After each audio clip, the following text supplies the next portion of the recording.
We are doing a series of reports on alternative health therapies. They're becoming much more popular, both as possible solutions to chronic pain or just as a complement to what we call Western medicine. Ernie Bjorkman back with us this morning to talk about neurotherapy today. Yeah, neurotherapy. Living at a mile-high altitude, we're obviously not getting as much oxygen as those living at sea level. Experts say that can affect our brain function to the point where some need help retraining their brains to perform certain functions. That's where today's alternative therapy comes in. It's called neurofeedback.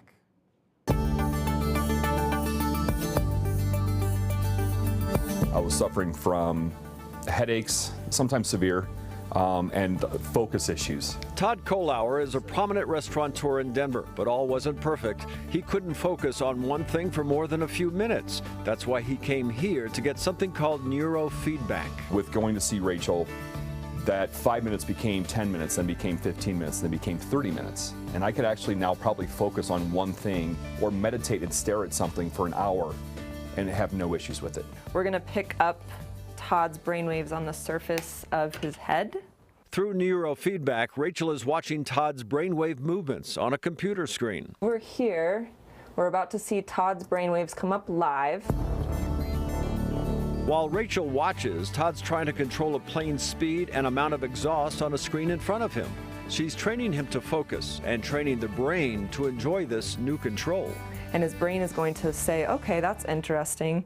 I want to do that more. That feels good for me. Neurofeedback can also unlock memories of pain that some carry around for a lifetime. As we start breaking up those memory pathways through the neurofeedback so that the brain isn't producing pervasive brainwaves, and then people start to say, oh, my pain's coming down. The therapy is steeped in well-documented results, and Todd is now a believer. I could feel a change within probably the second or third time. I could feel something different in my head. He thinks it's helped him become a better business person and just a better person in general. I think we've landed on a new video game. Yeah. Controlling things with your mind. Amazing, yeah. It is amazing. You know, the neurofeedback therapy can do two things: bring down the brain waves of somebody who's overly ambitious, who's full of a lot of stress, and they can also bring up the brain waves for people who lack motivation.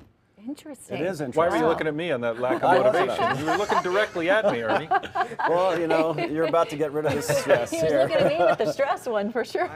He's about to get rid of all this stress. We'll balance things out. All right, we'll Okay. give it a shot. All right, Chris Parente's on board. Chris Tomer's